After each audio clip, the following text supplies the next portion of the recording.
ओम तव कथामृतं तप्तजीवनं कविभिरीडितं कल्मषापहं श्रवणमंगलं श्रीमदाततं भुवि गृह्णन्ति ये भूरिदा जनाः।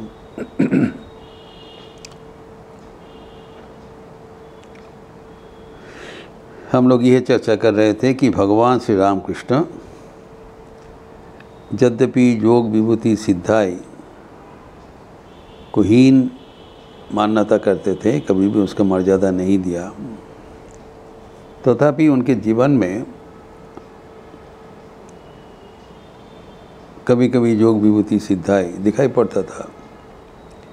जो अष्ट सिद्धि क्या क्या है उसके हम विस्तार पहले करते थे। क्या क्या सिद्धाई हमारे शास्त्र में कहा गया है, क्योंकि पतंजलि योग साधना के माध्यम से करने पर ये सिद्धाई प्राप्त होता है। इसको विभूतियाँ कहलाता है। पतंजलि योग सूत्र में एक अध्याय है विभूति योग। तो 8 प्रकार का सिद्धाई के बाद हुआ था। 2 सिद्धाई के बाद हम लोग चर्चा किए थे कि अनिमा महिमा चैव गरिमा लघिमा तथा। अनिमा और महिमा तब आपने को छोटा करने का अथवा बड़ा करने का सामर्थ्य, शक्ति, जैसे हनुमान जी किया था, जो लंका में जाकर अत्यंत छोटा होकर सीता जी को दर्शन दिया एवं अत्यंत बृहत होकर लंका को दहन कर दिया। वैसी और एक जोड़ी है गरिमा लघिमा तथा। अपने को बहुत भारी करने का, भारीपन करने का क्षमता, अत्यंत भारी हो जाएंगे। जैसे हनुमान जी दिखाया था लंका में जाके, उसे इतना भारीपन हो गया कोई हिला नहीं सका। और लघिमा तथा अर्थात वो इतने हल्का हो जाते हैं तो छलांग मार के लंका पहुंच गए। हम लोग का शरीर भारी है, हम लोग उठ नहीं पाते हैं, लेकिन उनको माध्याकर्षण शक्ति अतिक्रम करके प्रभु मद्रिका मेले में खिमाही जल्दी लंगे गया अचरज नहीं, जल्दी पार करके चले गए। अपने को हल्का करने का एवं भारी करने का क्षमता, ये है अष्ट सिद्धि का अंतर्गत। फिर आगे 4 बताते हैं। प्राप्ति प्राकाम्यम ईशितम वशितम च अष्ट सिद्धयः। पंचम है प्राप्ति। प्राप्ति का जो सिद्धि होता है उसमें जो सिद्ध है वो जब चाहे जहाँ चाहे चले जा सकते हैं। हम लोग चाहे तो हम इधर उधर नहीं जा सकते, हमको जाने में कुछ वाहन लेके चलना पड़ेगा। इन लोग मान ही चाहे तो यहाँ वहाँ चले गए। जो इच्छा अनुसार जहाँ चाहे चले गए।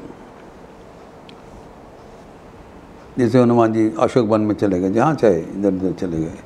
इच्छा हुआ तो वो विशालकर्णी वो लाने के लिए हिमालय पहुँच गए। यह है प्राप्ति सिद्धि, जब जहाँ चाहे तब पहुँच सकते हैं। ये प्रत्येक सिद्धि ठाकुर के जीवन में दिखाई पड़ा था। मैं उसका निदर्शन, वो दृष्टांत तो अभी बताऊंगा। फिर प्राकाम्य मतलब जो भोग चाहे वो इच्छानुसार वो कर सकते हैं। You can do anything, you can enjoy anything. कभी कुछ चाहे तो वो कर सकते हैं। लेकिन ये बहुत खतरनाक है सिद्धाई। अगर मन विषय में चले जाए तो उसको पतन का कारण होगा। लेकिन उनका शक्ति है, जो भी चाहे वो विषय सुख वो लोग कर सकते हैं। प्राकाम्यम है, उसके आगे है ईशितम वशितम च अष्टसिद्धयः। ईशितम मतलब प्रभुता करने का क्षमता, प्रभु सबकी वो श्रेष्ठ, सबके मालिक होने का उनका जो क्षमता है, प्रभुता। तो ये अपने जो सिद्धि है वो सबके प्रभु है, सबके श्रेष्ठ बन जाते हैं। और वशित्व मतलब सबको वश करने का क्षमता, कि चाहे कोई भी उनको आगे नहीं सकता, सबको अपना वश में रखने का उनका अपूर्व ईश्वर के ही होता है। इसीलिए उसको वो कहा जाता है ईशित्व, ईश्वर को कहा जाता है। सबके प्रभु एकमात्र ईश्वर हो सकते हैं एवं ईश्वर जैसे उनका समर्थ हो जाता है, सबको प्रभुता करते हैं एवं वशित्व सबको वश में रखते हैं। लेकिन जब जोगीगण का अष्ट सिद्धि हो जाता है, इसका मतलब नहीं उसका आत्मज्ञान लाभ हो गया। ये आत्मज्ञान लाभ करने के पहले उनका इतना सिद्धि उपलब्धि होता है, एवं इससे अगर उनका मन विचलित हो जाएगा तो आत्मज्ञान लाभ नहीं होगा, इसीलिए वर्जनीय है। ये आत्मज्ञान लाभ करने का एक प्रतिबंधक है। अगर इसमें मन चला जाए तो लक्ष्य में पहुंच नहीं पाएंगे, यही खतरा है। इसलिए प्रभु इसको त्याज्य समझाया सबको। अभी देखिए श्री राम कृष्ण आपने कि इतना छिपा लिया, लेकिन कभी कभी उसका ये सब विभूति दिखाई पड़ा। अनिमा का जो होते सूक्ष्म करने का जो क्षमता है, अब देखें कि जन्म लग्न में ही आपने कि इतना छोटा बना लिया, कोई दिखाई नहीं पड़ा। जन्म के बाद लगता है गायब हो गया, कहीं पर दिखाई नहीं पड़ा। वो फिर जो जहाँ पर उनका धान कुटता है, उसको जो ओवन है उसका नीचे मिला, राख में भरा हुआ। ये कैसे संभव होता है?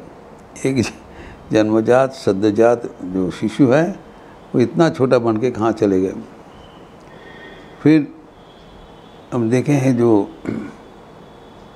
महिमा जो बड़ा करने का, चंद्रमणि देवी उनकी जननी, वो जो मच्छरदानी के भीतर उनको रख के चले गए करजन घर पे। घर में लौट के देखते हैं जो शिशु नहीं है, एक विराट एक व्यक्ति पड़े हुए हैं मच्छरदानी जोड़कर। वो भाई भी दौड़ के भागा, ये बच्चा का जगह में इतना विराट शरीर युक्त तो कौन पुरुष आ गया। फिर उनको जो शुद्धिराम जी उनको समझाया, ये प्रभु स्वयं भगवान है, वो ये सब नाना प्रकार का सिद्धि युक्त है, इसमें तुम घबराओ नहीं। फिर आके देखो स्थिति है। फिर उनको बाहर में धूप में रखा है छोटा से कूला में, वो इतना भारी हो गया, फट गया कूला और उसको उठा नहीं सका, इतना भारी हो गया। चंद्रमणि देवी की सब श्री राम कृष्ण की जीवनी में लिखित है। जो इनका जो सिद्धाई बचपन से ही दिखाई पड़ा, एवं बचपन में ही वो सारा कमलपुर का प्रत्येक घर का वो प्रभु बन गया। सब इतना प्यारा है, सबके वो नयनमणि बन गया, इतना उनका प्रभुता है। वो जो ईशितम है, जहाँ गया वो सबके प्रभु बन गया, श्रेष्ठ बन गया। एवं उनका जो प्राप्ति है, ये जो बताया, जब चाहे जहाँ पर वो चले जाते हैं।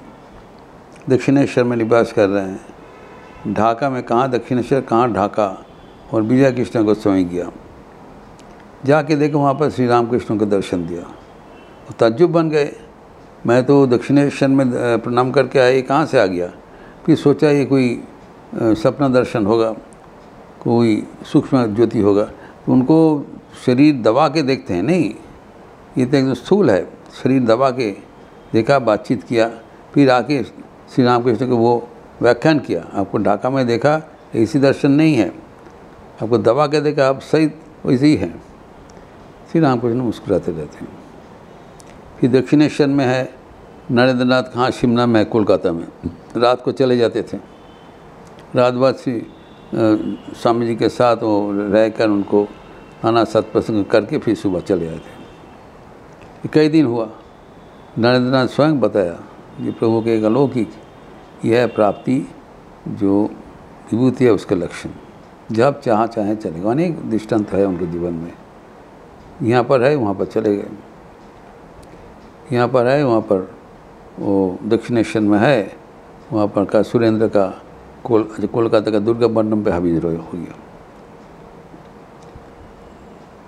और फिर जो प्राकाम में जो कुछ चाहे, जो उनको जब कुछ मन में उठता था, उनका इच्छा हुआ कि उस ज़माने में 1000 रुपया का साल उनको बहुत कीमती वाला साल ओढ़ेंगे। इच्छा किया, साथ साथ मुसुब हुआ के उपस्थित किया, वो पहना और उन्होंने कहा यही साल है, बस वैराग्य हो गया, छोड़ के उसको एकदम कूद दिया, कुचल दिया। जब जहाँ चाहे वो उसका जीवन में पूर्ण हो गया। एवं वश करने का जो अद्भुत क्षमता था, जो दक्षिणेश्वर में एक पंडित आया, महातार्किक, सबको पराजय कर देते थे। जब आते हुंकार देते हैं, हुंकार से सब कुछ गम गम करते। दक्षिणेश्वर में जब आया, हुंकार से चारों ओर गम गम करने लगा और वो सबको तर्क युद्ध में आह्वान किया। कोई उनको परास्त नहीं किया कर सका। जब श्री रामकृष्ण के सामने आए, श्री रामकृष्ण ने उसको वो पैर थोड़ा दबा दिया, बस उनका स्पर्श मात्र ना वो बस स्वीकार कर लिया, कुछ नहीं बोल पाया। यह है योग विभूति। सीमा के जब कुछ उसके बातचीत भी नहीं किया, कोई तर्क भी नहीं किया, उनके स्पर्श मात्र ना वो अपना वशता स्वीकार कर लिया। इस प्रकार नाना स्थान में नाना प्रकार का दृष्टांत है, जिसमें श्री रामकृष्ण अपना योग विभूति छिपा नहीं सका, प्रयोजन अनुसार उनको प्रकाश किया। लेकिन बराबर इसको उन्होंने ही करके भक्तगण को बताया था। कभी किसी के भीतर कोई योग विभूति की इच्छा होता है कि उल्लेख होता था, कभी भगवान उसको प्राधान्य नहीं दिया एवं सावधान एवं कहते इतना ही चीज़ है। जो एक कहते हम उधर जा रहे थे और एक वेश्या रास्ते के बगल में बैठ के टट्टी कर रहे थे, उतना ही है कि विभूति कभी उसका मान्यता नहीं दे देते, इतना घृणाजनक है, ताकि उनके जो भक्तगण हैं इसके चंगुल में ना फंसे, सिद्धाई से दूर रहे एवं भगवान के साथ युक्त रहें। इस प्रसंग को और भी आगे बढ़ाते हुए हम लोग अगले दिन चर्चा करेंगे। ओम शांति शांति शांति। हरि ओम तत्सत। श्री राम कृष्णार्पणमस्तु। आज शुक्रवार का अवसर है। सुबह में 10 बजे के उपरांत माँ की मधुर स्मृतियाँ शारदा संघ का सत्र होता है, उसमें हम लोग चर्चा करेंगे। और शाम को संध्या आरती 7:20 में होता है। उसके बाद पतंजलि योग सूत्र के ऊपर हमारा प्रवचन। पतंजलि योग सूत्र का अभी संक्षिप्त रूप से समापन होगा एवं अगले महीना से भगवद गीता का चर्चा होगा। लेकिन आज पतंजलि योग सूत्र का सत्र में प्रवचन होगा। आप सबका स्वागत है। अच्छा रहिए, स्वस्थ रहिए, आनंद में रहिए। नमस्कार।